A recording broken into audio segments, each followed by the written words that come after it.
All right, folks. So we have a new model to view today, and as you can see, judging by the smile on my face, it's a good one. So this is Kimi 2.6. Yep. Really excited. So you've been trying it out for a while? Yeah, super fun. Actually, this might be my new favorite model so far. For now. Yeah. So if you guys know, I've been racking my hair a lot because I've been being very frustrated at Opus 4.6, which is meant to be the flagship model for the world. But Kimi 2.6 came in to save the day, I think. So, okay, let's just take a brief overview. We are also going to show you full testing. We actually built 4 projects off a single prompt. Right? So we're going to view what, Kimi can build, some of our experiences. I've used it with Kilo code and I've used it with other coding agents along with Hermes agents. Okay. So this is like a pretty extensive test. I was very busy this morning, just like rushing through all the suite of tests that we have available. So I can show you guys exactly what it can do, and where it's good at and where it's weak at. So let's just quickly look at the specs first of all. So deep research. Was this presentation made by Kimi? No. And not this one. Okay. So coding agent. This is a big change from Kimi 2.5. So 2.5 they brought the swarm, which was very. It seemed really cool at the time, but it felt very gimmicky when you actually use it for actual work purposes, which is why Kimi previously was like kind of like A to S tier in our category because of the fact that when you actually do use it, it was like it's like iffy. It needs a lot of management, that's for sure. But the whole point of this is we don't need much management.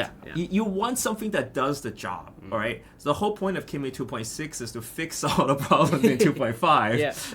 Right? They didn't bring anything super new to the table. So just saying it's open source. The specs look capability wise, it's long horizon capability. You can allow it to run for 12 hours straight. So if you have like a crazy idea, just let it run. Let it go. Swarm scale, they increased it. So they increased it to 300. 300 at horizontal scaling too, rather than vertical. So that's actually much more scalable. 300 times 300. So basically this is the future. Right? So they were the ones that were very good at orchestration before, right? So in terms of test taking, we'll take this with a grain of salt, but on Humanities' last exam, it actually scored higher than Opus. Humanities' last exams usually reward for expert questions, so they combine a bunch of expert questions here and for each field. So like say doctors ask them questions, blah, blah, blah. So in terms of I would say, scoring above 50 seems to be the bog standard these days. Then we have SWE Bench Pro, and it's actually beating out Opus with max effort at 58.6. And also we have Terminal Benchmark. So benchmarks are great, but you know the rule of benchmarks, right? Some are better at the test taking than others. So cherry picked. It's cherry picked, and especially if models are trained to take tests, usually that's not the best. Right? So we wanted to put them through real world use cases. So I built these 4 things with Kimi. These are off one prompt. So we actually show you the prompts here. Kimi was smart enough. I dumped the prompts here and they actually made the links for me, which is great. Yet again, I just feel like their overall flow and their website design just improved massively. This whole website was made with Kimi, which is why it seems to be really pushing Kimi really hard, okay? So, that's not my personal opinion. That's Kimi's personal opinion. But this whole thing was built with Kimi in this morning. So you can try this. Okay, let's try one of these prompts here. This is interesting. The animation, right? You showed us this morning, the assembly progress. Oh my god, look at that. So this is off the prompt for building buildings. I saw this on a Chinese video, okay? So to be fair, I stole this prompt from some Chinese person. And it shows the building and 3D modeling capabilities of Kimi. So it's it actually builds a 3D website. This is a single website, and it shows how a building is being made in 3 dimensions, right? And then you can see the age and weathering. The only difference I would say with this one and Opus was that Opus actually had a roof. Okay, so there is a slight problem on this one. Like it did the 3D right. It did that. It got the beams right, but it was just missing the roof. Okay, so there's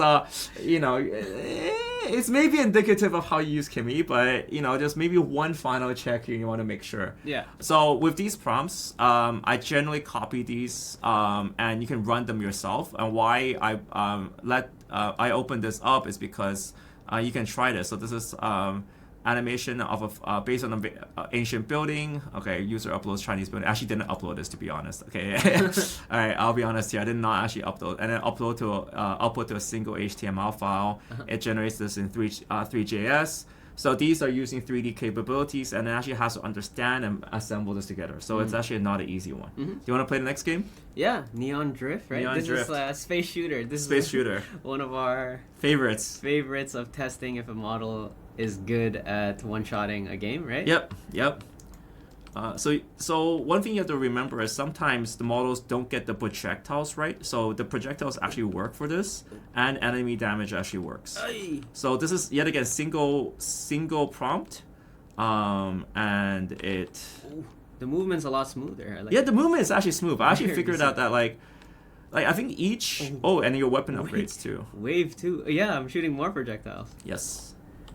So I upgrade by killing more enemies? Yeah. Hey.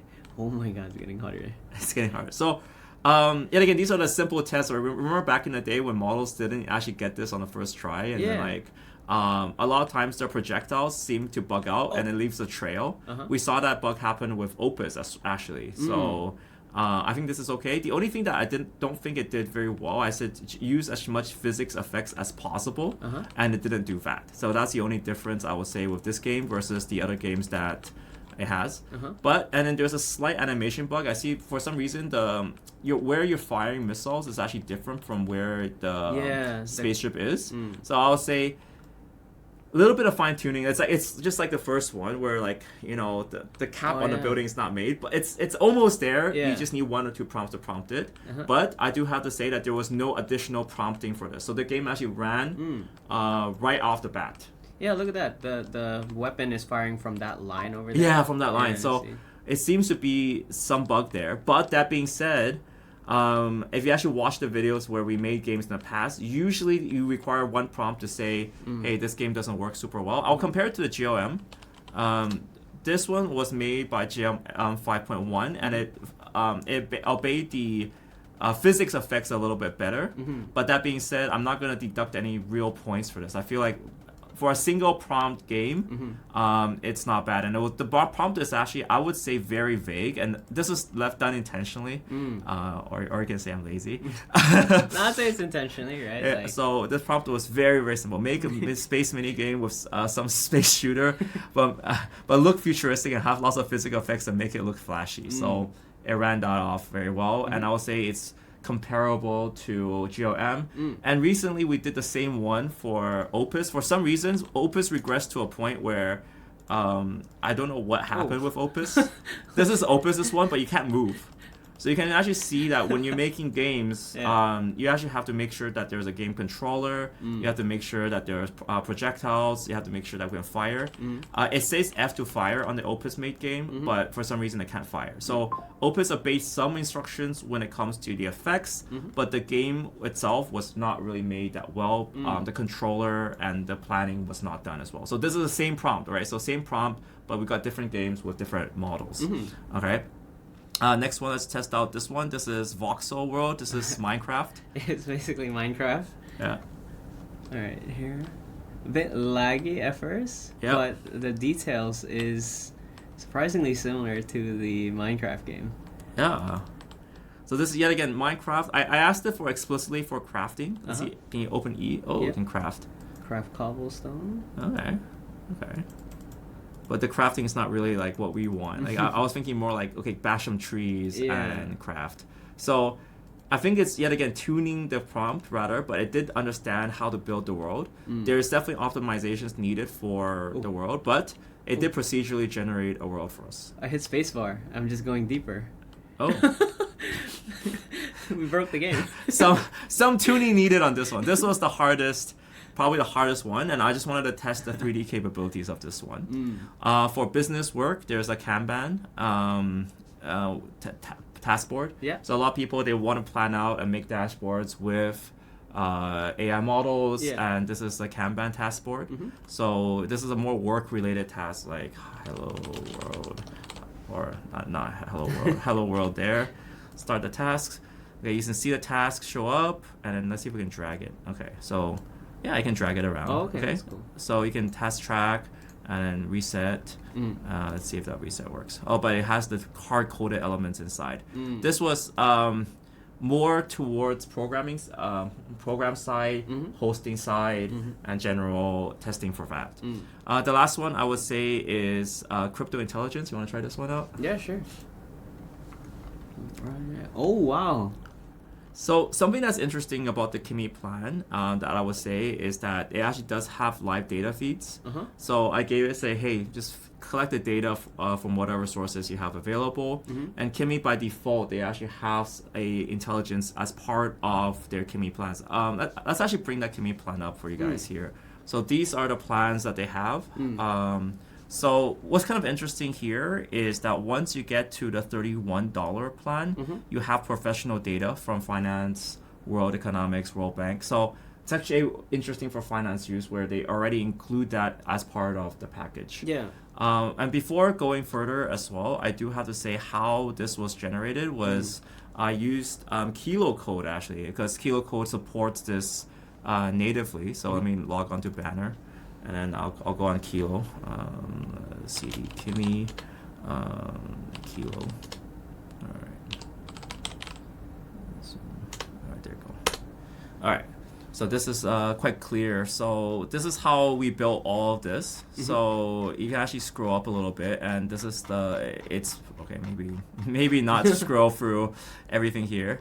But I provided it with relatively simple ideas, and then I actually got it to program within Kilo Code. And because Kilo Code integrates well with Kimi, what you can do is you can just select models and just go straight for Kimi 2.6 for coding.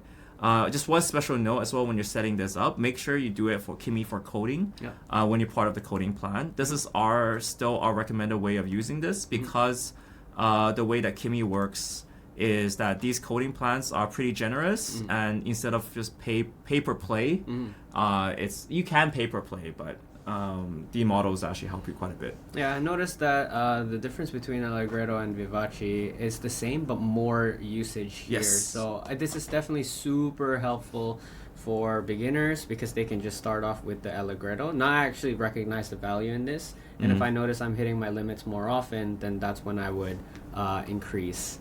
Correct. But Allegretto, I think so far is still pretty good. It's pretty good. It's pretty good. I'm not nowhere near my plan limits. So the final one, they didn't integrate back. They didn't integrate. We built the last one, but the world monitor. You can see if this matches your standards. This is actually my own personal project. Oh wow. Okay. You built a whole dashboard, huh? Yeah.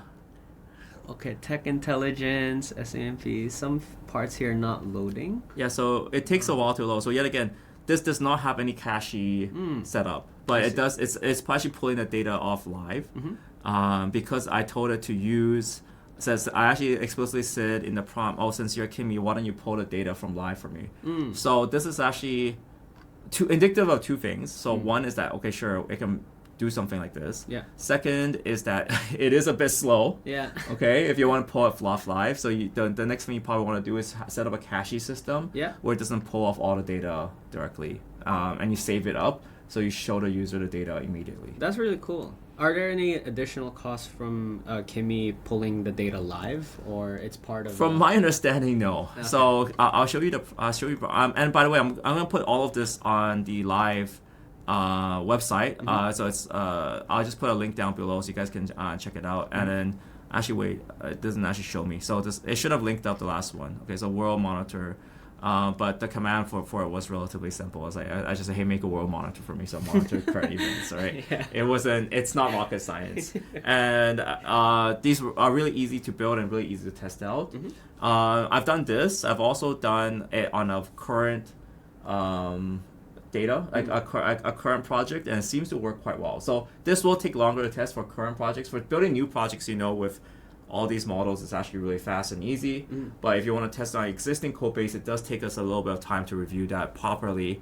But so far, from my few hours of use, it's actually quite okay. Like setting it up, making sure the Nginx works, even this website, and the other previous website. I have a new BoxminingAI.com, which I'm actually editing with Kimi right now, and it does seem to flow and follow instructions well. So that's okay. The other great thing about Kimi right now, I don't want to turn into Kimi's show, okay? This is I'm still trying to be impartial here, but so far I'm excited because if you know the story with me, was that for the whole week, I've been fighting Opus. Yeah. So just if you guys are on and using Hermes as an agent, you can select the Kimi coding plan here. Make sure it's the Kimi coding plan, not the China API. But you can select 2.6 and use it directly into your agents as well. So far, we've done around like morning use. It was actually pretty okay. The only thing that Kimi, I would say when I was using it, just from a personal experience perspective, was that it was hesitant to do actions it was not confident to do.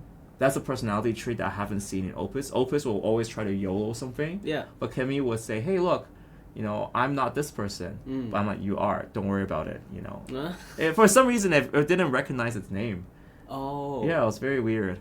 But that was just the only slight issue I had. Okay. The second issue that I would say I'll critique about Kimi's designs is that, yet again, it might be because of my prompt, but the website, like this website that it generated, seems a little bit, like 2020, 2025, It's like, this is like, if you looked at any Solana website, it just looks like your general run-of-the-mill Solana website, right? So I think that's like my only critique, where I do say Claude Code probably is stronger for current habits and is trained more on a different design aesthetic, which is more modern versus Kimi.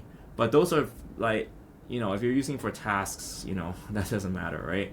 So I would say right now for coding and for agent work, Kimi is actually not bad. Especially front end, I think, so far. It's one-shot prompt is pretty impressive. One-shot prompt. Also, of your 6 projects. Yeah. I thought you'd show 2, but you came up with 6. Yeah, I just kept going. I was like, I'll stop until, you make a mistake, right? Then I can show you guys the mistake, and maybe it's a black screen, but it didn't make mistakes. I put it, hooked up the kilo code, and I just kept building and building. I was like, what's the next project? What's the next project? What's the next project? I'm like, okay. That's it's pretty impressive. So yet again, I don't like looking at test results, because if it's just test results, it's you can see all these test results and it looks great, but we do know that test results can be faked, but real world experience cannot. Right? So I feel like that's the kind of the current take on things right now.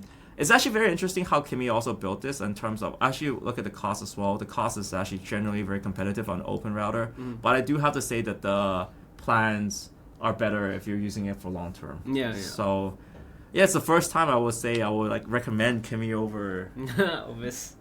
That's scary. That's a scary statement, but it's almost true, because this morning I was actually watching one video. I don't want to make this a shit talk video, okay? But Theo was talking about how did Claude get dumber, and they were looking at what's happening with Claude, and it does seem like Claude is not doing very well right now. So it's a breath of fresh air right now in this current space, I would say, to try Kimi out, because first of all, it's cheap.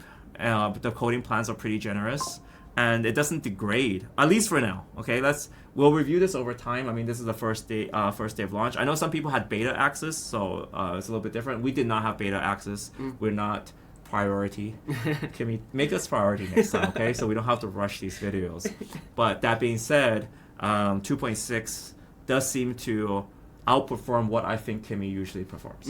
Agree. Well, so we'll test more, and we'll give you more results. But for now, you guys can see the results of our single project showcases and check out this website. Okay. So with that, guys, thank you guys so much for watching this video. I hope this provides insight. I will definitely try out Kimi right now. And use the link below. I think we have a referral link or something like that. Yeah, we do. Okay, we have some. So it will does help us on the channel, and I think you guys get a little bit of bonus as well. Yeah. So with that, guys, thank you guys so much for watching this video. See you in the next one. Peace. Shana now.